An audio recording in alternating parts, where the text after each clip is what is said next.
There once was an emperor who loved nothing better than new clothes.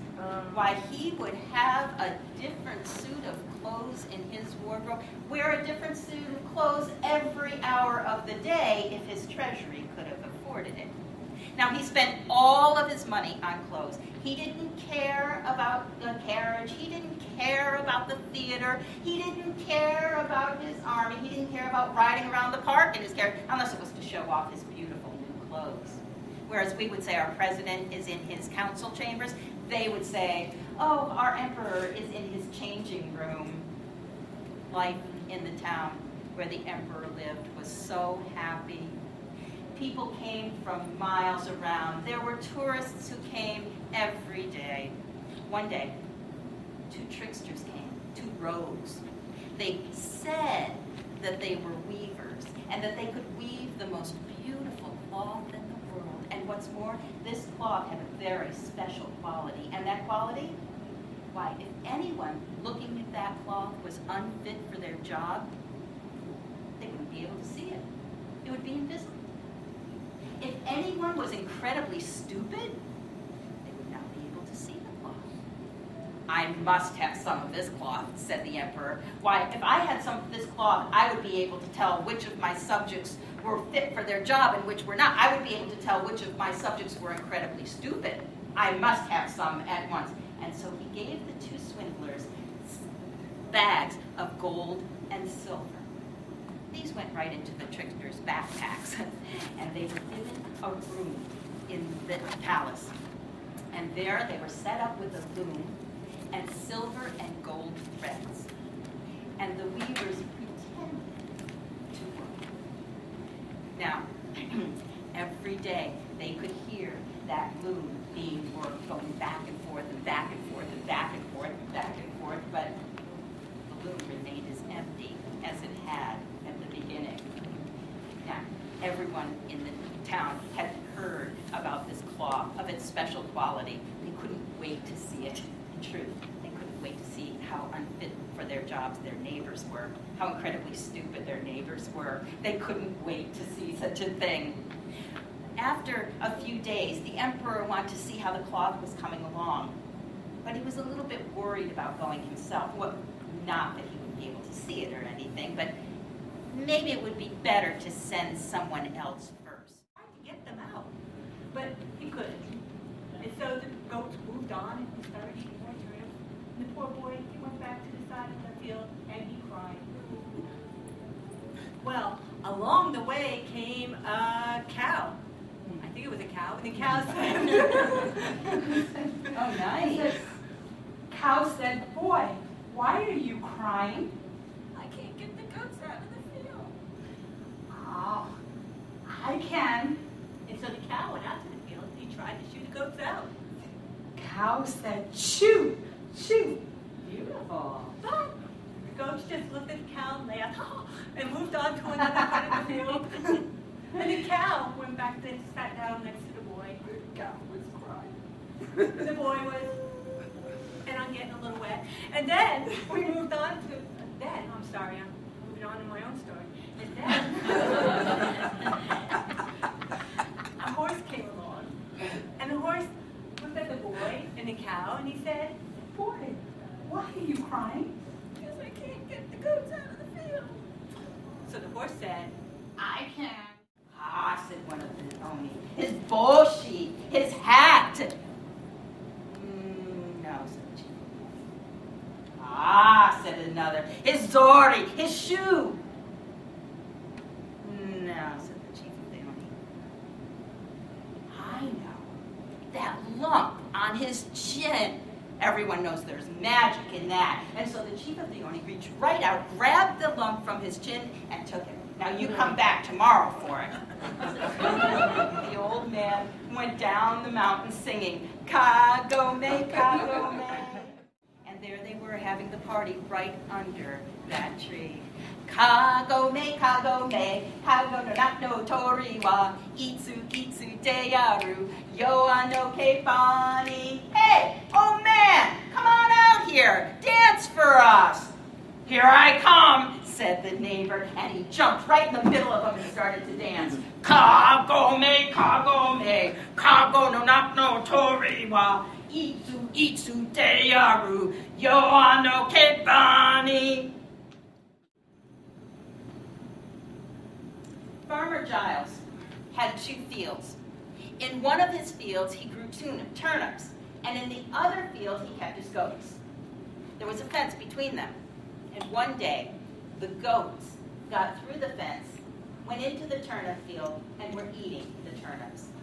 He didn't have time to chase them out, so he went to his little boy, and he said, "Boy, you go and get those goats out of my turnip field." "Yes, Papa," he said. So he went in and he tried to chase the goats away. "Shoo, shoo, get out of here, you old goat, shoo, shoo." Goats didn't. They just went to another part of the field and kept eating those turnips. So the boy went to the gate and he sat down and he started to cry. Along came a cow. The cow said, "What are you crying for, little boy?" "The goats won't get out of my father's turnip field." "Oh, don't you worry," said the cow. "I'll get them out." And the cow went right into that turnip field. "Shoo, shoo, get out of here, you old goat, shoo, shoo." The goats didn't. They just went to another part of the field and continued eating the turnips. So the cow went and sat down next to the boy, and there the 2 of them were crying. The boy, "Wah!" And the cow, "Moo!" Along came a horse. The horse said, "What are the 2 of you crying about?" "The goats won't get out of my father's turnip field," said the boy. "Don't you worry," said the horse. "I'll get them out." The horse went in and started chasing after those goats. "Nay, shoo, shoo, nay, shoo, shoo, get out of here, you old goats." But the goats didn't. They went to another part of the turnip field and kept eating the turnips. So the horse went and sat down next to the others, and there the 3 of them were crying. The boy, the cow, the horse. "Wah! Moo!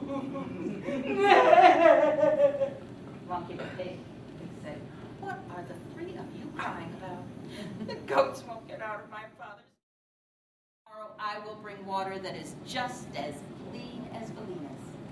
"Oh," she said, "and how will you do that?" "I'll be just as Valina. I'll go down to the edge of the water and I will sing to the great silver golden fish who lives there."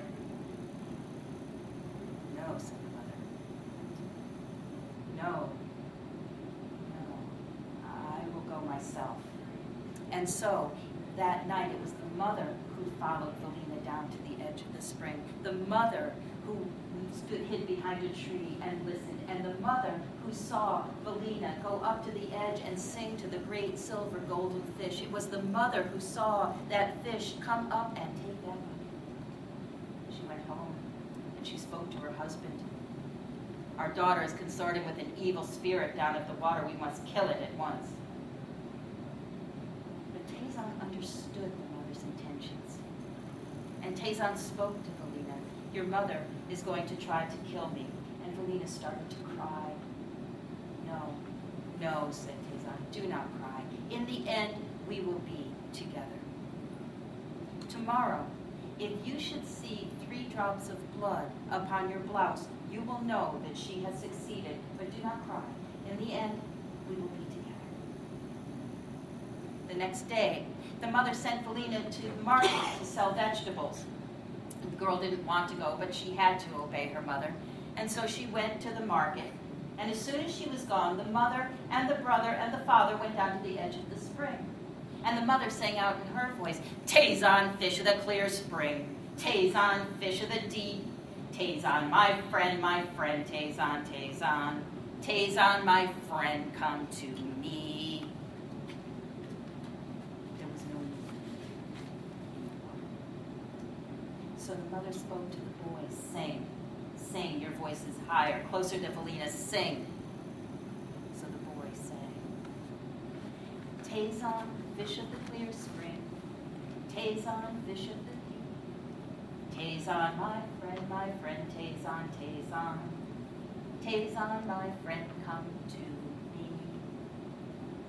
And the great silver golden fish leapt high out of the water. The father took a rope that he had brought him through it like a lasso, and he caught the great silver golden fish, but it was so powerful it would not die. So he took a machete and he killed that great silver golden fish. Now all day, Felina had felt sad. And in the afternoon, she felt her blouse grow damp. She thought it was the tears that she had been weeping, but when she looked, He tried to shoot the goats out of the field. Horse said, shoot, shoot. But the goats wouldn't move.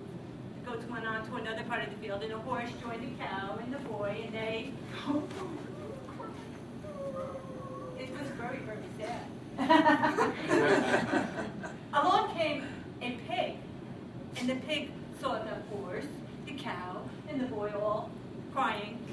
And the pig said, Why are you crying? "Because I can't get the goats out of the field." I can. So the pig went out to the field, and he Said, shoot, shoot.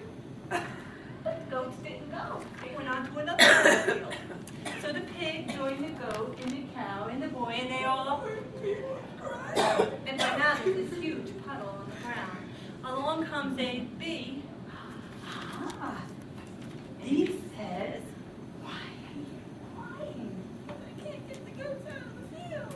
And the bee says, I can. Now, at this point, the cow, the pig, and the goat, and the boy looked at that itty-bitty bee, and they started to laugh. So beautiful.